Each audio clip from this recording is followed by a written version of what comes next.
할렐루야. 네, 아름다운 목소리와 찬양으로 하나님께 영광 돌려주신 금상단에 다시 한번 감사의 말씀을 드립니다. 우리가 시간 말씀 가운데 들어가기 전에 함께 서로가 서로에게 축복과 사랑의 인사를 나누며 말씀 속으로 들어가길 원합니다. 함께 사랑과 축복의 인사 나누려 합니다. 사랑하고 축복합니다. 인사합니다. 사랑하고 축복합니다. 사랑하고 축복합니다. 네. 교회에 들어오실 때 혹시 뭔가 좀 바뀌신 거를 느끼신 적이 있으신가요? 오늘 교회 들어오시면서 뭔가 좀 바뀌었다. 이쁘요. 창이 바뀌었죠. 어제 열심히 뜯었습니다. 그래도 뭐 바뀐 거 있지 않나요? 잘 모르시겠나요? 나이가 네, 드럼의 위치가 바뀌었습니다. 여기 있다가 드럼 저쪽으로 갔습니다. 네, 우리 주변을 살펴보면요, 변한 것들이 좀 종종 있어요. 우리 주변을 살펴보면 많은 것들이 변하고 있는 것을 볼 수가 있습니다. 사계절 속의 변화 속에서 우리는 하나님이 창조하신 아름다운 자연의 섭리를 바라보게 되죠. 봄, 여름, 가을, 겨울 가운데 이제 겨울이라는 날씨는 춥지만 이제 곧 있으면 봄이라는 계절로 바뀌게 될 거라는 걸 우리는 알고 있습니다. 매일매일 같은 날씨에만 산다면 어떤 기분이 들까요? 매일매일 겨울과 같은 날씨, 매일매일 봄과 같은 날씨. 아마 엄청 지루하고 답답하고 그러지 않을까 싶습니다. 아마 한 계절 날씨가 아무리 좋은 날씨라도 한 계절이 계속된다는 것은 딱히 좋은 일만은 아니라고 생각이 듭니다. 물론 우리가 살아가는 그 주변에 있어서 변하는 것들도 많이 있고 변하지 않는 것들도 많이 있습니다. 변하지 않는 것들은 변하지 않는 대로의 그 가치를 가지고 있고 변하는 것들은 그 나름대로의 아름다움을 가지고 있다는 것이죠. 영원하지 않은 것은 없죠. 그리고 영원하지 않은 것이 없는 가운데 우리는 언제나 변하지 않는 것을 찾아가고자 할 때가 있습니다. 만약에 우리 주변에 있는 것 가운데 변하지 말아야 할 것들이 있다고 한다면 무엇이 있을까요? 여러 가지가 많이 있겠지만 그 가운데서 가장 변하지 말아야 할 것은 바로 정체성이 아닐까 생각이 듭니다. 정체성이라는 거 하는 것이 바뀌게 되는 순간 그 물질의 근본이 바뀌게 되기 때문이죠. 정체성이라고 하는 것은 그 물체를 구성하는 기본 원리, 그 사람을 구성하는 기본 원리라고 할 수가 있습니다. 정체성이 바뀌게 되면 그 물체 또한 바뀌게 된다는 거예요. 연필이 있습니다. 연필이 있어요. 연필이 뭐 할 때 쓰는 도구죠? 글씨 쓸 때 쓰는 도구죠. 한 번은 이제 열심히 이제 뭔가를 적어보려고 그 펜을 찾았는데 교회에 펜이 한 자루도 없었습니다. 그리고 나서 이제 저기 뒤에 있는 펜 가운데 한 자루를 이제 가져다가 쓰려고 하는데 펜이 나오지를 않아요. 그 펜을 어떻게 했을까요? 그 펜을 그냥 버렸습니다. 나오지 않는 펜은 의미가 없으니까요. 물론 이제 나오지 않는 펜이라고 해가지고 그냥 버리기 좀 아깝다, 다르게 재활용을 해봐야겠다 라고 하면서 장식품으로 쓰거나 아니면은 그것을 뭐 이제 애들 장난감으로 쓰거나 여러 가지 용도로 쓸 수는 있겠지만 그것은 더 이상 이제 연필이라고 할 수 있을 존재는 아닙니다. 연필의 정체성을 잃어버렸기 때문이죠.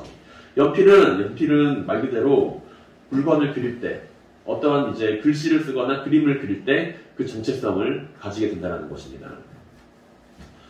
그런데 오늘 본문을 살펴보면 이것과 비슷한 상황을 우리는 마주하게 됩니다. 주님께서 모인 무리들을 향하여 소금과 빛의 비유를 통해서 그들에게 있어서 주님을 따르는 것에 대해서 본질적인 말씀을 전하고 계시기 때문이죠.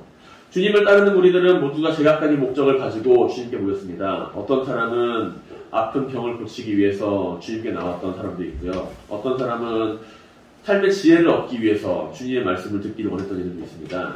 주님의 제자들 역시 주님을 따라 나서긴 했지만 아직은 주님을 따라 나서는 것이 어떤 것인지에 대해서는 명확히 알지 못한 채 주님께서 하신 말씀을 듣고서 따라 나선 상황이었죠.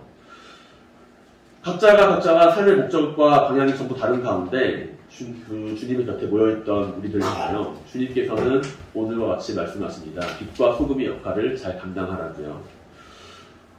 우리가 살아가면서 각자의 인생만큼이나 삶의 목적은 다양합니다.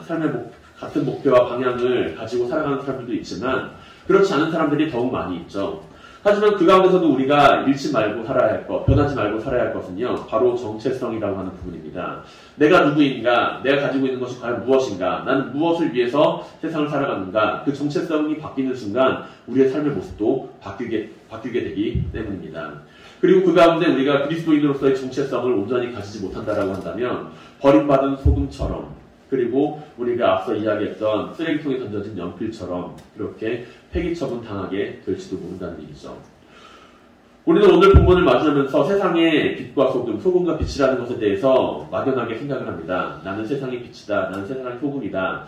세상 가운데 착하고 쓰임받는 사람으로 살아야 한다. 이렇게 생각을 하며 살아갑니다. 나는 쓸모있는 사람이 되어야 한다라고 생각을 한다는 것이죠. 물론 이것이 잘못된 것은 아닙니다. 세상 가운데 나는 쓸모있는 사람이 되는 것은 옳은 일입니다. 그러나 우리가 오늘 말씀을 조금 더 묵상해 나갈 때, 조금 더 이제 깊이 있는 묵상을 해 나갈 때, 세상 속에서 그리스도인으로서 살아가는 것이 무엇인가, 그것에 대해서 조금 더 생각을 해볼 수가 있다는 것이죠. 단순히 내가 착하게 주님을 믿고 따라가는 것이 세상의 빛과 소금으로, 세상에 뭔가 조금 더 쓰임새 있게 살아가는 것이 세상의 빛과 소금으로서 살아간다는 것이 아니라는 것이죠. 주님을 따른다는 것의 본질이 무엇인지를 알고 살아가는 것이 바로 빛과 소금으로서 세상을 살아가는 것입니다. 우선 우리는 맛을 잃은 소금이 무엇인가에 대해서 한번 생각을 해보아야만 합니다. 오늘 본문에 등장하는 맛을 잃은 소금, 우리는 설교 시간에 아니면은 성경 말씀을 통해서 종종 들어서 알고 있습니다. 맛을 잃은 소금에 대해서요. 그렇게 우리는 말씀을 들었을 때 인당 맛을 잃은 소금에 대해서 생각을 해보기보다 그렇게 되지 말아야겠다라고 생각을 한다는 것이죠. 그런데 오늘 본문을 처음 접하는 사람들은 어떨까요? 오늘 본문을 처음 접하는 사람들은 아마 한 가지 의문점을 가지게 될 겁니다. 과연 맛을 잃은 소금이 무엇일까라는 것이죠. 소금이 맛을 잃을 수 있을까요? 소금이 과연 그 맛을 잃어버릴 수 있을까요? 짠맛을 잃은 소금이라는 것은 존재할지는 모르겠지만 제가 아는 상식 안에서는 존재하지는 않습니다. 소금은 짜기 때문에 소금이라고 부른다는 것이죠. 소금이 그 맛을 잃었다는 것은 단순히 맛이 변했다는 것을 말하지 않습니다. 만약에 소금이 물에 녹으면은 그 짠맛을 잃지 않아요. 소금은 그 물에 녹았을지언정 그 짠맛을 잃지 않고 그 물을 짜게 만듭니다. 음식에 들어간다고 해서 그 소금이 그 맛을 잃지는 않습니다. 음식의 맛을 변하게 하고 음식의 부패를 막아주지 그 맛이 짠맛이 변하지는 않는다는 것이죠. 그런데 음식을 방치해두면은 어떻게 되나요? 음식을 방치해두면 상합니다. 맛이 변해요. 시큼해지고 곰팡이가 피면서 더 이상 음식으로 말할 수 없는 그러한 부패된 음식이 됩니다. 그런데 소금을 방치되면 어떻게 될까요? 소금은 좀 다르죠. 소금은 방치해도 변하지는 않습니다. 예전에 이제 소금을 받았을 때 얼마나 유통기한이 길지 한번 검색을 해본 적이 있어요. 소금의 유통기한이 얼마나 될까요? 소금 유통기한이 없어요. 소금은 식품위생법상으로도 소금은 유통기한이 없습니다. 그렇기 때문에 잘만 관리하면은 몇백 년이라도 가져갈 수 있는 게 바로 소금이라는 것이죠. 그리고 오래되면 오래될수록 소금은 약으로 쓰일 정도로 좋다라고 이야기도 합니다. 그런데 물에 녹거나 음식에 스며들어도 그 소금이 짠맛을 잃지 않는데, 그런데 오늘 주님께서는 너희가 짠맛을 잃은 소금이 되면 어떡하니? 라고 이야기를 하고 계세요. 너희는 세상의 소금이니 소금이 그 맛을 잃으면 무엇으로 짜게 하리요? 후에는 아무 쓸데없어 다만 밖에 버려져 사람에게 밟힐 뿐이니라 라고 이야기한다는 것이죠. 소금은 어떤 경우에 짠맛을 잃어버릴까요? 이토록 변하지 않는 소금은 어떤 경우에 짠맛을 잃어버릴까요? 소금은 대표적인 화학기호로 NaCl이라고 합니다. 염화나트륨이죠. 물론 소금은 단지 염화나트륨으로만 구성되어 있는 것이 아니라 그 소금 안에는 여러 가지 미네랄 성분이 함께 포함되어 있어서 짠맛뿐만이 아니라 때로는 단맛도 느낄 수 있는 아주 맛있는 조미료입니다. 그렇지만 대표적으로 소금을 구성하는 대표적인 분자기호가 NaCl이라고 하는 그 염화나트륨이고, 그 염화나트륨이 염화나트륨이라는 그 화학성분이 그 미각세포의 짠맛을 느끼게 해서 우리는 소금 가운데 소금을 먹으면 짠맛을 느낀다는 것이죠. 그렇다면 소금이 그 짠맛을 잃어버렸다라고 하는 것은 그 분자 구조 자체가 바뀌었다라는 거예요. 더 이상 NaCl이 아니라는 거죠. 염화나트륨이 아니라는 거예요. 그 본질 자체가 바뀌게 되었을 때 소금은 짠맛을 잃어버리게 된다는 겁니다. 전혀 다른 물질이 되었다는 것이죠. 결국 맛을 잃은 소금이라는 존재할 수가 없는 물질이며, 사람들이 밟는 것은 겉으로 보기에는 소금이지만 소금과는 전혀 다른 물질이라는 겁니다. 소금이 사람들에게 밟히는 것은 소금으로서의 그 정체성을 잃어버렸기 때문입니다. 짠맛이라고 하는 그 정체성을요. 그리고 짠맛을 잃었을 때 소금은 전혀 다른 물질이 됩니다. 소금은 짠맛을 잃어버릴 수가 없죠. 짠맛을 잃어버린 소금은 단순하게 외적으로 보았을 때 소금과 비슷하게는 보일 수 있지만 애시당초 소금이 아닙니다. 주님께서는 우리를 세상의 소금이라고 말씀하세요. 이것은 행동의 문제가 아니라 정체성의 문제입니다. 너희는 소금처럼 행동해라가 아니라 너희는 소금이다라는 거예요. 소금처럼 행동하라는 것과 너희는 소금이다. 이것은 어떤 차이가 있는 겁니까? 나는 세상의 소금처럼 살아가야 돼. 이게 아닙니다. 나는 세상의 소금이야. 이거라는 것이죠. 소금처럼 살아가라는 도덕적인 명령이라기보다는 주님께서 주님의 제자로서 너희는 소금으로 존재해라 라는 그 이야기예요. 비슷한 말처럼 보이지만 서로 다른 출발점을 가지고 있죠. 소금처럼 살아간다는 것은 아직 소금이 아니기 때문에 나는 소금처럼 살아가고자 한다는 것이고요. 소금처럼 산다는 것은 나는 이미 소금이기 때문에 소금처럼 산다는 거예요. 조금 더 쉽게 이야기를 하면 나는 부모님의 아들입니다. 나는 누군가의 아들이에요. 그 사실은 내가 노력한다고 해서 바뀌는 것이 아니고요. 내가 바꾸고 싶다고 해서 바꾸는 게 아닙니다. 내가 노력해서 저 어머니의 아들이 되어야지. 그 사실이 아니라는 거예요. 내가 노력해서 저 사람의 아들이 되어야지. 이야기하는 게 아니라 나는 그냥 아들이에요. 주님께서는 이야기를 하십니다. 너희는 세상의 소금이라고요.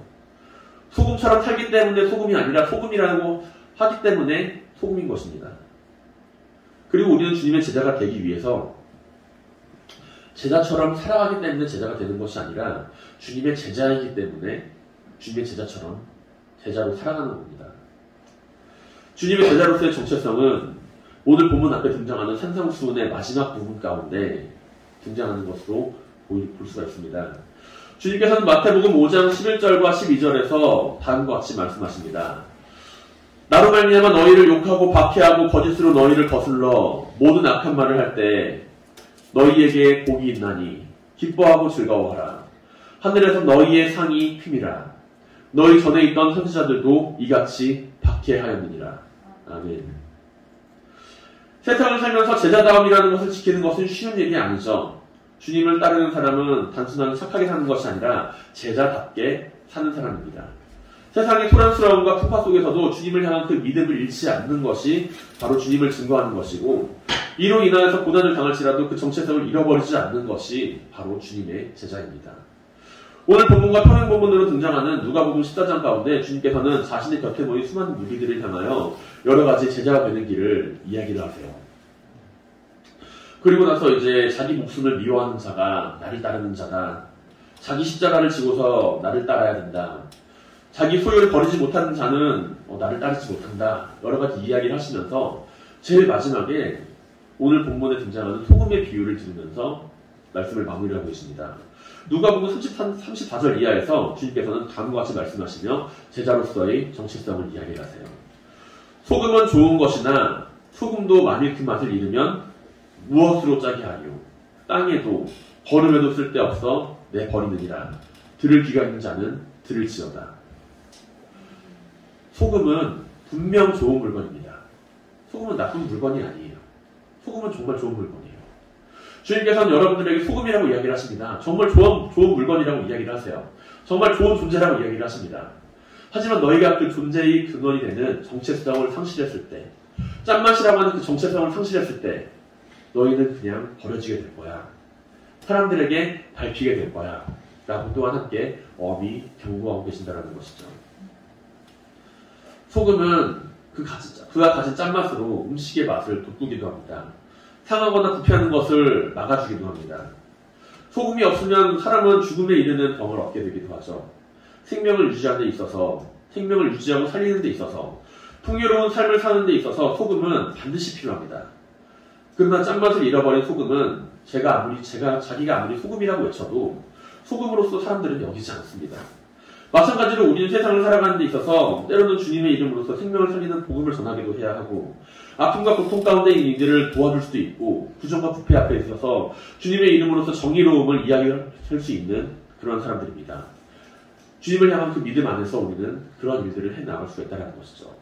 그런데 만일 우리가 주님의 제자로서 살아가면서 아무런 행동도 하지 않고 나는 주님의 제자야, 나는 주님의 제자야 이야기를 한다면 사람들은 그 사실을 듣고서 아무런 반응도 일으키지 않는다는 것입니다. 그 정체성을 잃어버린 채 나는 주님의 제자라고 이야기를 할 때 제 아무리 주님의 제자로 계신다 해도 아무 곳에도 쓸데가 없어서 버려진 소금처럼 될 뿐이라는 것이죠. 오히려 사람들에게 비웃음을 당하게 되시는 겁니다. 사랑하는 성도 여러분, 주님의 제자로서의 정체성을 잃어버리지 말고 살아가시길 바랍니다. 맛을 잃은 소금처럼 세상 가운데 버려지는 것이 아니라 아름답고 훌륭한 짠맛을 가진 소금처럼 적절한 곳에 녹아들어가 그곳을 바꾸시길 바랍니다.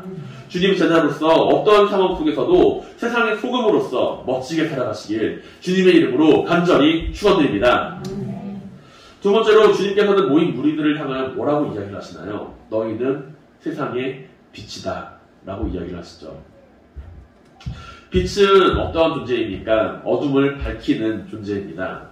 어둠 가운데 한 줄기 빛이 쭉 비치게 되면 어둠은 힘을 쓰지 못하고 그 주변을 밝게 비추게 되는 거죠.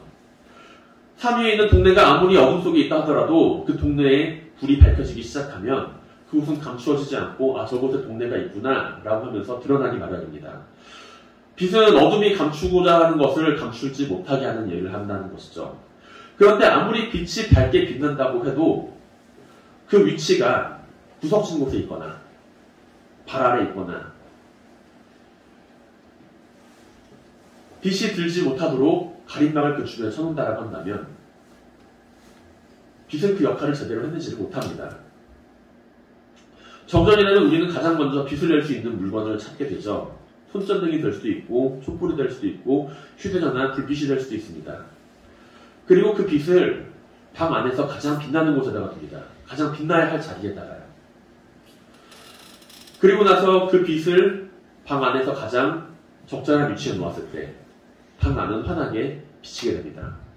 등불은 자신의 위치를 제대로 찾을 때 비로소 그 가치를 나타냅니다.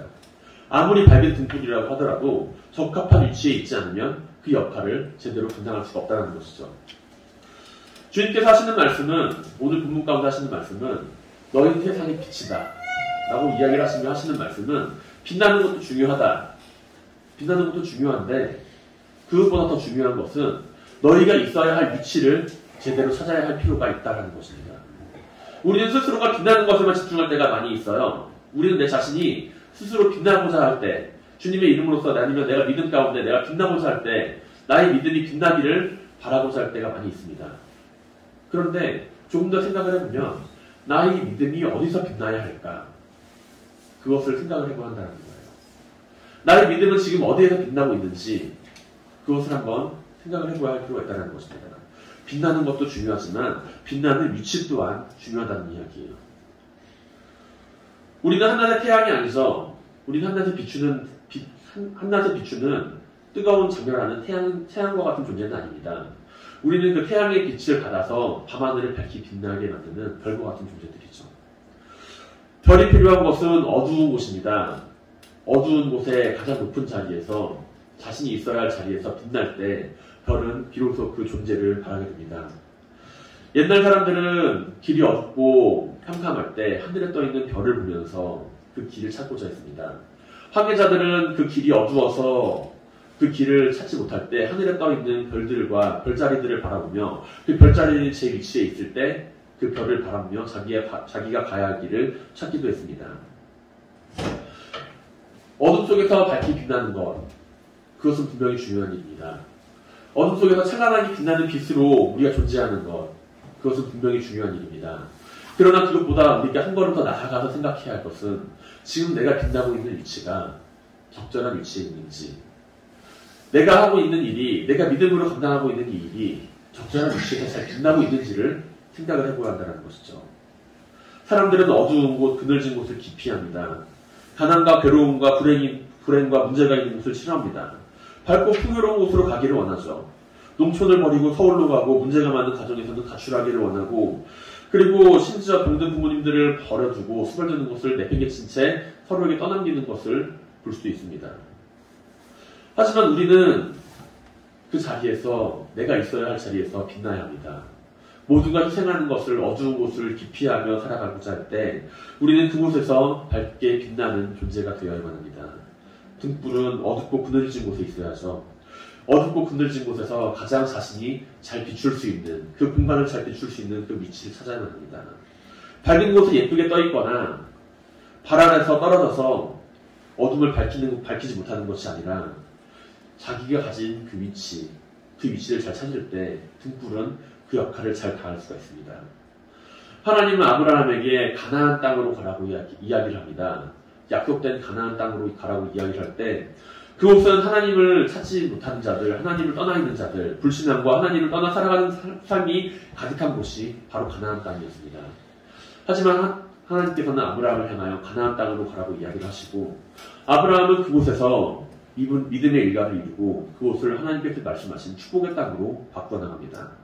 사도 바울 역시 복음을 들고 세상으로 나가서 그가 가는 곳은 어디인가요? 복음의 그곳입니다. 주님을 알지 못하는 곳, 하나님을 알지 못하는 곳, 말씀이 없는 곳으로 찾아가서 사도 바울은 그 가운데 복음을 전합니다. 하나님을 알지 못하는 곳이 대다수인 곳을 향하여 그가 복음을 전할 때 그곳에는 교회가 세워지고 하나님의 말씀을 듣는 이들이 생겨나며 하나님의 성령의 능력의 역사가 일어나는 것을 볼 수가 있습니다. 그곳에서 복음을 전하며 핍박을 받아도 사도 바울은 빛으로서 세상을 밝히며 복음을 전하는 일을 멈추지를 않습니다. 사랑하는 성도 여러분, 세상의 빛으로 살아가시길 바랍니다. 세상의 빛으로서 내가 있어야 할 자리를 찾아가시길 바랍니다. 우리가 처한 상황과 환경은 언제나 하나님을 떠나서 타협을 하라고 이야기합니다. 잠시 그 빛을 끄고 이야기를 하라고 이야기합니다. 사람들은 편하고 자기 취향을 맞는 곳을 주로 선호하죠. 그러나 우리는 세상 속에서 빛으로 살아가며 누리는 자가 아니라 전하는 자입니다. 나는 세상을 살면서 많은 것을 누리며 살아가는 자가 아니라 많은 것을 전하며 살아가는 자들이 되어야 합니다. 우리의 삶을 돌아보면 참으로 다양한 문제들이 많이 있음을 볼 수가 있습니다. 아마 이 땅에서 문제가 없는 곳은 아무도 없을 겁니다. 그러나 우리가 해야 할 일은 문제와 불행 앞에서 도망치거나 편안한 곳을 찾는 것이 아니라 회피하는 것이 아니라 그곳을 주님의 이름으로 밝게 비추어 나가는 일이라는 것을 기억하시기 바랍니다. 그곳을 주님의 이름으로 밝게 비추는 역할을 감당하시기를 주님의 이름으로 간절히 축원드립니다. 말씀을 마무리하겠습니다. 세상의 소금과 빛으로 살아가시기 바랍니다. 그리스도인으로서 그 정체성을 잃어버리지 말고 맡은 자리에서 그 빛을 통해 주변 사람들에게 복음을 전하시기 바랍니다. 소금 하나의 행위는 그 맛을 변화시킬 수 없지만 작은 한 줄기의 빛은 촛불 하나는 어둠을 온전히 밝힐 수가 없지만 소금이 모이고 빛이 모이게 되면 음식의 맛이 변하게 되고 어두운 곳이 밝게 비춰지게 됩니다.